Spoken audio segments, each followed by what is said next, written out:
start to do that since we're recording? Yeah, why don't we do that? Okay. So, as we discussed last meeting, the California Democratic Party launched the California Voter Opinion Trend and Engagement Research Index in March to provide the public, all voters, all journalists, all residents, information about voter preferences as it relates to the California governor's race. The fourth in the series of tracking polls related to this study was recently released just today, May 19th. And so the top line results and the cross-tabulated results are now available on the California Democratic Party's website. The California Opinion Trend and Engagement Research Index, or Voter Index for short, is a large sample statewide polling project in order to provide this consistent snapshot of how voter preferences are changing over time as we head toward the June primary election.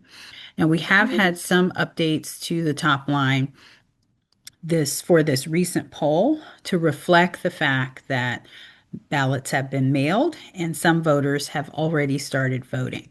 So I'm going to share my screen and preview those questions before we go into what we call the horse race, or candidate preferences and vote choices, as we look ahead to the June primary.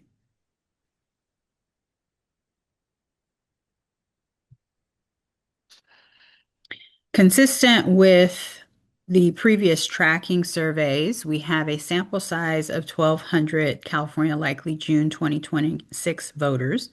The survey was fielded both online and with live telephone interviewers in English and Spanish this past Thursday, Friday, and Saturday, May 14th through 16th, and the margin of sampling error is just under plus or minus 3 points. So remember, we look at that 3 point margin of sampling error as a barometer of whether or not there are true differences across the point estimates of support for each candidate in the gubernatorial race. So we ask first off whether or not voters have actually received their ballot, and we can see that the vast majority have, 94%. Another 5% say no, or they may not have checked their mail. They don't know if they've received the ballot. And then of those who say that, yes, I have received my ballot, we asked if they've already filled it out. And interestingly, nearly 2 in 5 voters have already cast their vote. And this, even though this was only asked of those that said yes, that 37% actually represents 35% when you take the full sample into account. So over a third of voters have already weighed in for the governor's race. Of those who have already voted, 23% have already mailed their ballot in or dropped it off in an official vote drop box. And then just a small proportion, 14%, have filled it out and have not mailed it. 3 and 5, however, say that they are planning to vote, but they have not yet filled it out. We wanted to understand how people may be casting their ballot. So for those who have not yet cast their vote, we asked how they plan to do so. The vast majority, 76%, are saying that they plan to either mail it or drop it off before Election Day at a designated vote center or official ballot drop box. Just 20%, 19% to be exact, say that they plan to vote in person. Most, 15%, say they're going to vote at a polling place, and just 4% say that they are going to vote at a vote center before Election Day. We see in question 4 that there continues to be high level of commitment to participate in the election. So this was asked just among those who either haven't received their ballot or have not yet voted. Consistently, since we've been polling in March with the baseline, we have nearly 90% of California voters who say that they are definitely committed to voting. Hence our likely voter screen. If they were said they do not plan to vote, the likelihood was 0, then they were screened out of the study. Consistent with our prior polling, we see that considerations of the direction of the state also remain stable over time. So this gives us a benchmark so that we know we have an apples to apples comparison as it relates to the types of voters that we're surveying in each of these tracking polls. We get to the horse race. These are the top candidates out of those that will appear on the ballot, including those that may have suspended their campaign. And similar to what we saw 2 weeks ago, Hilton and Becerra are running essentially neck and neck. So Hilton is at 22% of the vote in this most recent poll, compared to Becerra, who is at 21. Those are statistically equal numbers. We have a slight uptick for both candidates, for Becerra and Hilton, from the May 2nd tracker when both candidates were at 18%. Our undecided, if I scroll down, is fairly consistent. So this is a matter of people making their final choices. The same proportion of California voters that were undecided 2 weeks ago are essentially still undecided or haven't made up their mind. But people are beginning to consolidate around these top candidates. Underneath Hilton and Becerra, we now have Tom Steyer standing alone in the second tier at 15%. This also is an incremental increase over what we saw in the May 2nd survey. He went from 12% 2 weeks ago to now standing 3 points higher at 15%. Interestingly, a number of candidates are either falling back or remaining steady.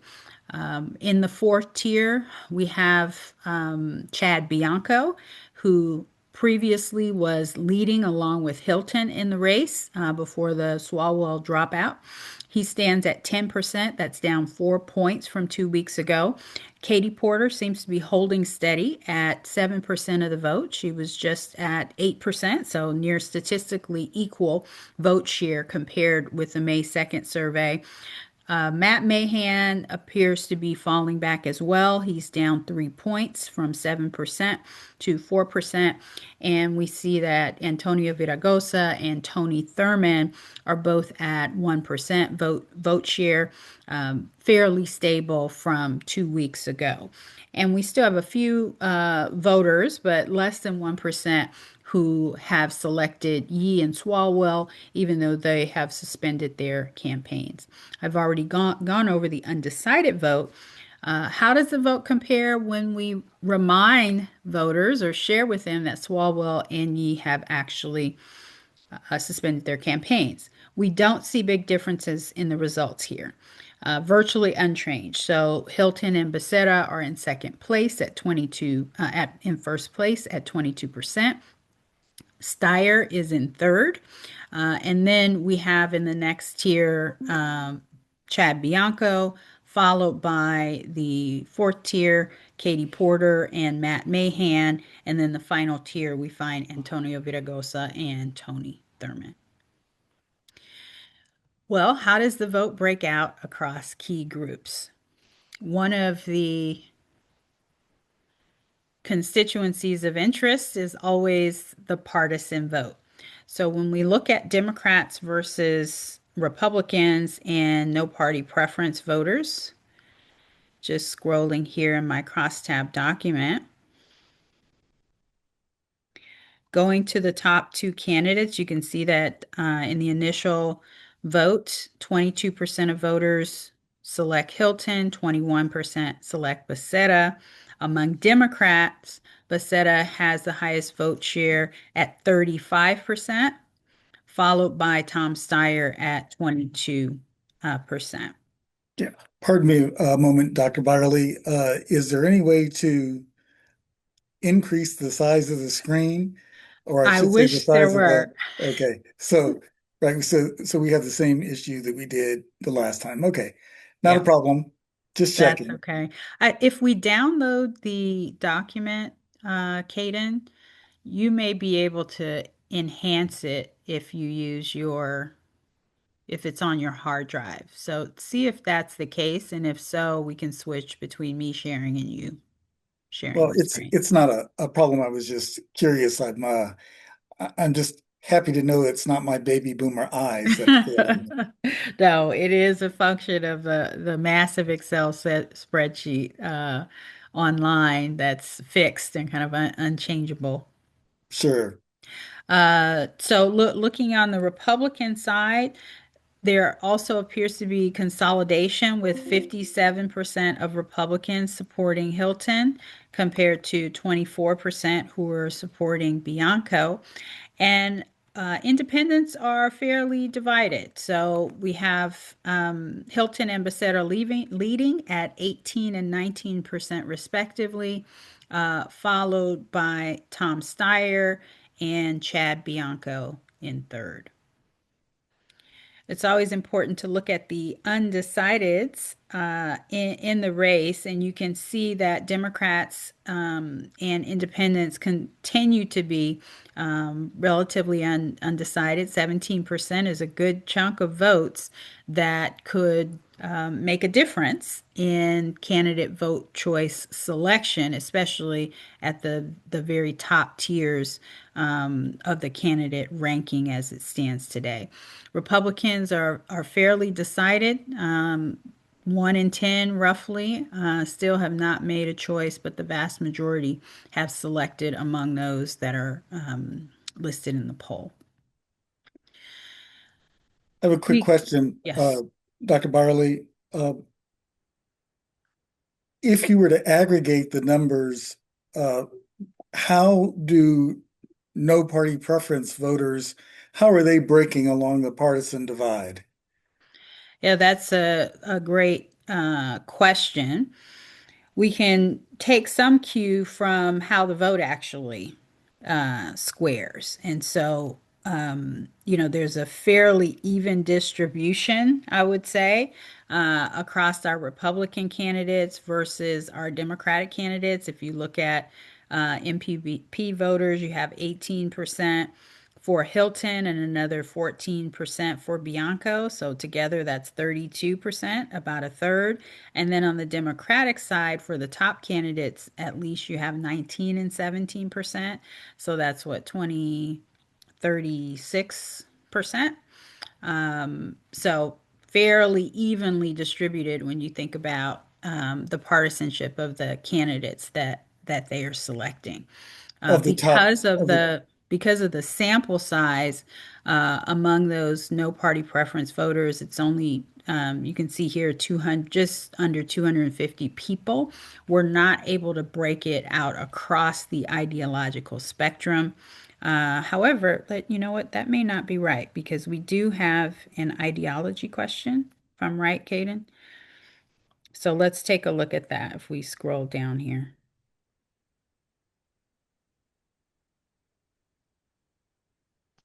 I'm going to see if I can use my search.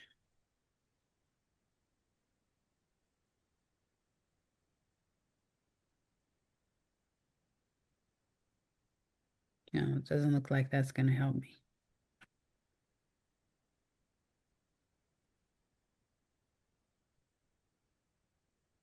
Oh, there we go. Okay. So if we look at our no party preference voters, in minor party registrants, 22% identify as progressive, 13% identify as liberal. So in total, you have 35% who are either liberal, progressive, 28% say that they're moderate, and then we have 20% who say they're somewhat conservative and 5% who say they're very conservative. So 27% total conservative to 35% liberal progressive. And then the balance largely are moderates. got We it. also ask party self-identification. And so if we break down the vote that way, about 6% actually identify as strong Democrats, interestingly enough, even though they're registered as declined to state. Another 29% are independent but lean Democratic. 20% say they're purely independent. They don't lean toward either party.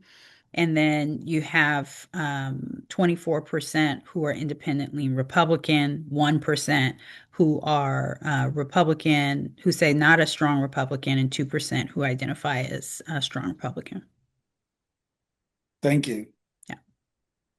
We also had questions last time about how the vote broke out for Black voters in particular. So I'm going to scroll to that tab. So we're looking at Black non-Hispanic, either alone or in combination. And so when we scroll up to our candidate preferences, and I'm going to use my find feature again. Let's see.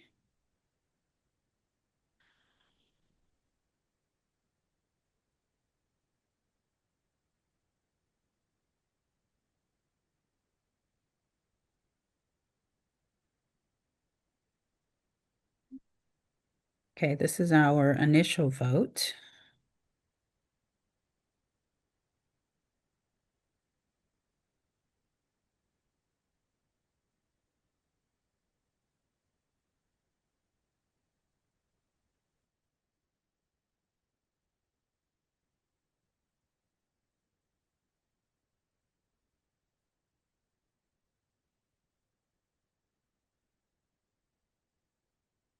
Okay.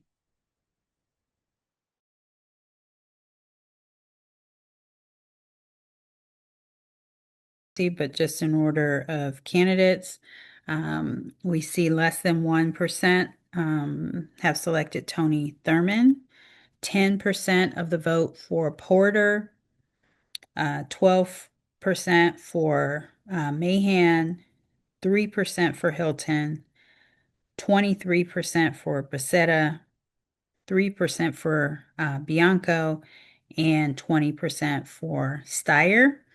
So that represents really parity between Becerra and Steyer when you think about the vote share, statistically equal, particularly for an N size of 176 voters. And then we have Villaraigosa with 2% and just under 1% who say Swalwell, but the highest proportion of undecided voters, 24%, followed closely by those who identify as Asian American. Latino voters and white voters have, far more committed voters relative to Black voters and Asian American Pacific Islander voters. You're on mute. The Latino voter support. Let's see. So, from the bottom up, of the candidates who still have ongoing campaigns, Villaraigosa secures 4% of the vote. Steyer secures 18% of the vote.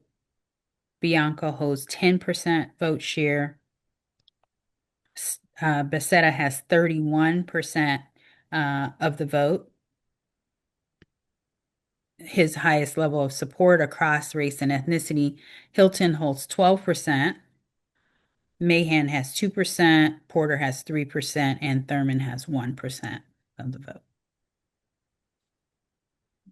So would it be safe to conclude that it appears that Becerra has consolidated significant support from within the Latino community, and that Latino community behavior also tends to be relative to African American, more conservative based on the support that is being rendered to both Hilton and Bianco? Absolutely. That's fairly clear. If you look at the support levels, Hilton has his lowest level of support across race and ethnicity among Black voters at 3%, and that stands at 12% among Latinos, 29% among white non-Hispanic voters, and 19% among Asian American voters. And then I think it's important to note that this is a survey of likely voters. And so the percentages of participation, as you indicated, two, I think, out of five earlier in the discussion, and the overall percentages of votes that, or at least preferences that have been surveyed, continue to be among the most likely voters. Could you define how likely voters is characterized, and then uh, share with us if there is any information about the uninspired, low information, low propensity voter? Yeah, absolutely. We like to call them opportunity voters. There's Yes. still an opportunity to engage them, even if they have not previously.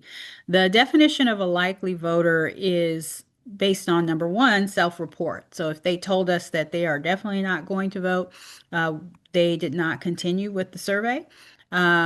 We do have a large share, 9 in 10, or close to universally, voters in this sample are saying that they will definitely vote if they have not done so already.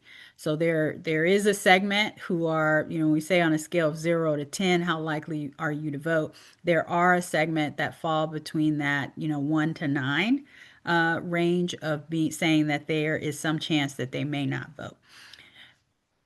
The sample was pulled based on prior vote history. So we do have a segment of voters in the sample who have never voted in a primary election, but by and large, there are a number of I don't have the select, what we call the select up. I can pull it up after we stop screen share. We have a definition. So they had to have voted, for example, in the November presidential election or at least one primary since, for example, 2018. And we try to select voters that have some level of prior participation in previous elections because we know that turnout tends to be dramatically lower for off cycle or non presidential years and for primaries. And so if we surveyed everyone, even those who don't vote, then we would get a very different picture than if we surveyed those who will actually participate. That said, I want to turn to, before going to the definition of vote history, you can see here.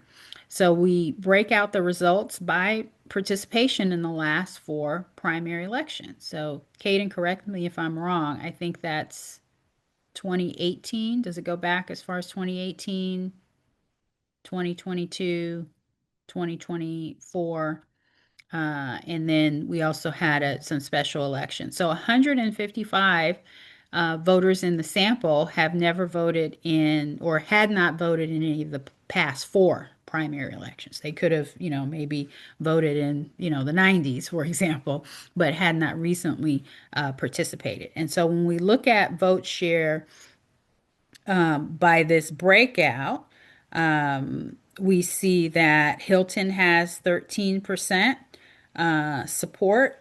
His support among these voters is much lower than, for example, those who have participated in two or more primary elections. So he has 13% among what we might call, the least likely or the never before, the first time primary voters, compared to 23%, a full 10 points higher support among those who have voted in all four of the last primaries.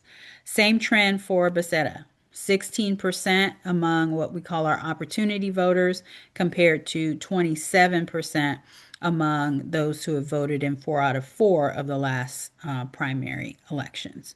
Interestingly, Bianco has more support among this constituency, 13% for those who've never voted in the last four primaries, compared to only 8% among the higher propensity voters. No real differences across vote history for support for Steyer, Villaraigosa, and just looking back up, looks like there are some differences for Porter. The blue shading means there are statistical differences between two cells. But the primary differences look to be between Hilton, Becerra, and then for Bianco. Our other indicators in terms of vote propensity include whether they voted in the special election, and you can see there are 162 voters who did not vote in the special election. And then by self-report, remember I talked about those people who tell us they will definitely vote compared to those who say they'll probably vote, but they're not definitively committed. We have 107 of those. The most notable difference is that those who say they will definitely vote, 15% are undecided compared to 36% of those opportunity voters. You're on mute again. So the campaign that succeeds in producing a message that resonates with the opportunity voters is likely to obtain support for their candidacy. And at this point, would it be safe to say that Chad Bianco is the leader in that effort? I would say people are more undecided than they are selective of a leader. And I'm just going to pick one of these categories here, because we didn't necessarily look at highest vote share. If we had to pick a leader, it looks like Hilton and Becerra are tied, right? Mhm. Hilton, Becerra, Bianco, and Steyer are all stacked together with between 8 and 10% of the vote.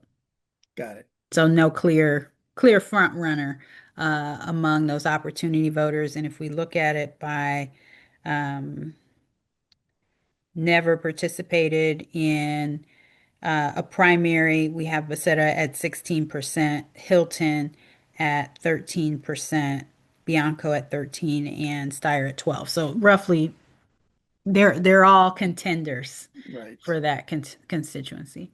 Got it.